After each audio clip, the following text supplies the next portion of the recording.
Today we focus on the following: modern sculptures worthy of the world's major cities and transforming the Ukrainian backwoods, the master who travelled the whole world and returned to his native Kiev, how to express the author's original idea in wood, marble and granite.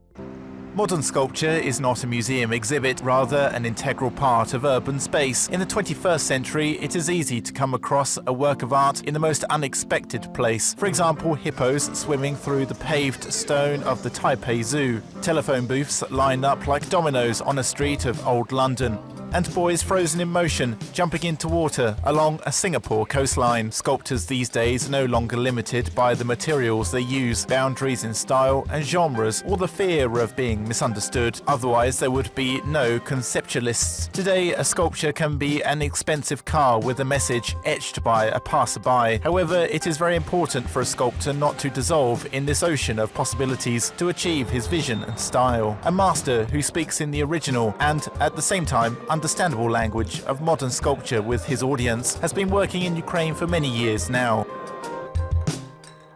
It is difficult to find Vladislav Volosenko outside his studio in the old centre of Kiev.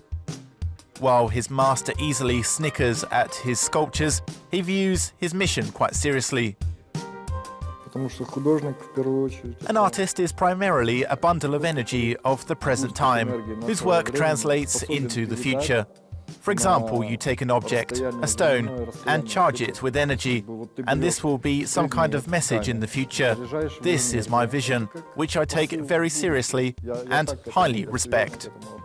Vlad Volosenko considers that great art should be smooth, calm and eternal without strong emotions. Perhaps that is why his works at first glance may seem like idols from the Stone Age, but if you look closely, each of his sculptures includes modern elements. This is in essence stylized antiquity of the 21st century. The sculptor believes the objective of primitivism is not to simplify the form of a piece of art, rather to make its pure idea more accessible for the public eye.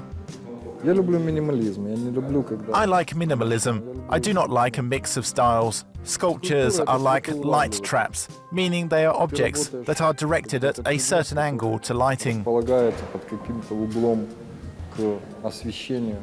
This master has come a long way from being an enthusiastic student to the author of sculptures recognized in the United States of America, the United Arab Emirates, and his homeland, Ukraine. The program continues with how Vladislav Volosenko refused to become a Ukrainian Van Gogh and began a new life overseas without money and connections. Kiev of the late 1960s, early 1970s. Many locals consider that at those times the Ukrainian capital was the greenest and cleanest in the world. Its nostalgic facade is always deceptive. Those who recited the so-called wrong poems in a park were taken in by the KGB for interrogation. Such an environment constrained the formation of a truly free writer, artist or sculptor in those repressive years. The Soviet Union. I remember the Soviet Union as violence against a personality. His family that shaped the future sculptor played a decisive role. In Soviet times, many boys were involved in creating something at their leisure. Vladislav Volosenko began with simple materials. From an early age, I drew and cut foam. I grew up at 44 Krashatik Street. There was a shop that sold vareniki, and my father had a workshop above that shop. I spent my childhood in the attic of his workshop. I ran and I cut out my pistols from foam. My father helped me organize exhibitions of my work. Soviet secondary schools used common standards in teaching children. Young Vlad considered lessons of fine art to be too simple for him. He could enter the Taras Shevchenko Republic School of Fine Arts from the second try. It was the first specialized educational institution in Ukraine that prepared school pupils for admission to art institutes. This school still works to this day. Vlad Volosenko studied at the painting department, but one day he took up a sculpture class, and that would change his life. I took a piece of clay and made a composition out of it. I liked it so much and everybody else liked it as well. When I came home one day, I announced that I had decided to change my department. My father was upset because he saw in me a future Van Gogh. Then he scratched his head, thought about the decision and said, well, I guess I am not against it. After all, a sculptor earns more money.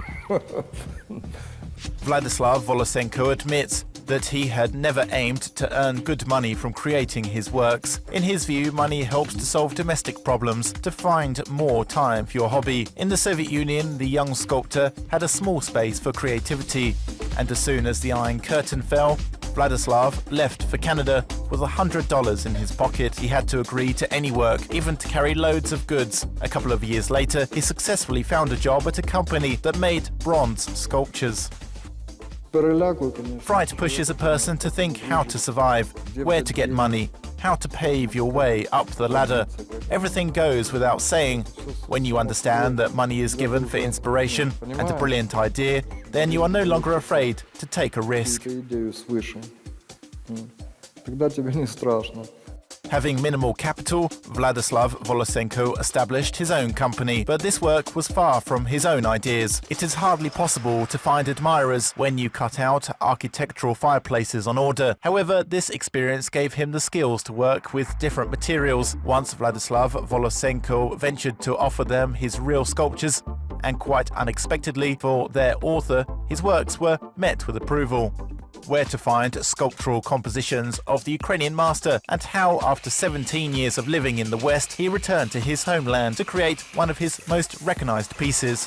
One of the most luxurious 5-star hotels in San Francisco, in the elite Mission District. Here, among marble sculptures made by Vladislav Volosenko, are the Horizon Torso and Sweet Couple. These works, based on the human body, are clear to people. At the same time, they contain unanswered questions. For instance, why, with all its smooth lines on the torso, is its head so roughly broken? How can his work, Sweet Couple, so clearly resemble two people, and at the same time have no human traits? Vladislav Volosenko is the master of the game of symbols. A sculptor is the same as an architect. He only turns a small object into a larger one. That is, the center is still a sculpture. The sculptor gives a certain push, just like a painting gives impetus to cinema.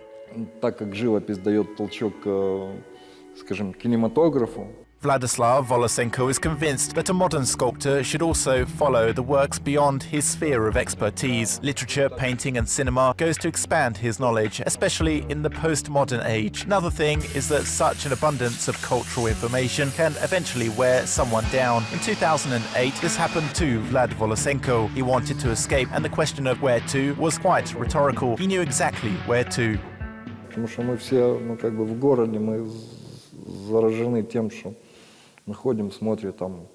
All of us urban dwellers are infected.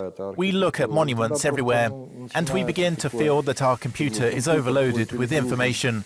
I spent 6 years in the village of Polisia just to calm down my nerves. My aim was to understand why certain things are the way they are, and clear my vision. The historical city of Radomyshil is one of the centers of Ukrainian Polisia.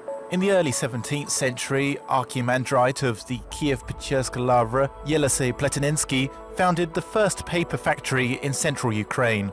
For several decades, the factory produced material for the majority of secular and ecclesiastical books. In the early 21st century, Vladislav Volosenko was honored to create and establish a monument to Yelisei Pletinsky. The sculptor was not impressed by the grounds around the historic castle, and an idea came to his head to set a sculpture on the water. Immediately he saw an image, a monk sitting in a boat, reading a church book, but there was something lacking in this rather mundane image. My wife and I were sitting there, and she highlighted to me something. I say, "It looks cool, come on." So we put a candle in the monk's hand, which we drilled. A 12-volt cable was laid under the water, and now this candle is in the hand of the monk, sitting in his boat. An open book lies before him. This obscure image became, for the sculptor, quite symbolic. The monument to Yelisei Pletinsky was included on the list of tourist pearls of Ukraine. Moving water creates the effect of sliding the stone sculpture itself. There is a narrow boat on the changing river of time, and a man with internal knowledge and the fire of enlightenment is sitting in that boat. This sculpture became a symbol of the master's return to his homeland. I knew that sooner or later I would return. I just traveled, You see a subject better when it is far away from you. It is like to move away, to look in retrospect on your life. It is truly very useful. Now Vladislav Volosenko presents his works in the best Kiev galleries, and his new masterpieces are born in his workshop on Andreevsky Uzviz.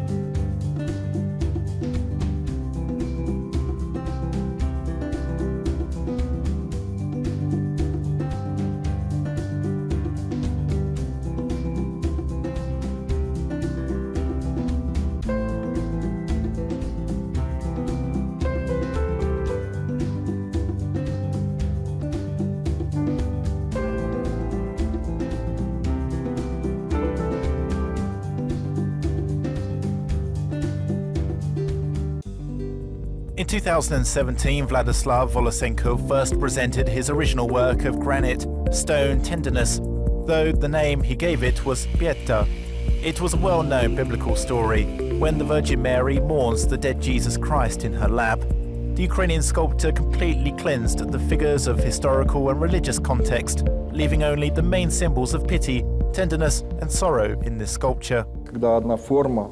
One form holds another, that is, I clean stone, an object or material from clothing. Any person is a kind of husk, a temporary phenomenon. I just like to simplify a specific idea.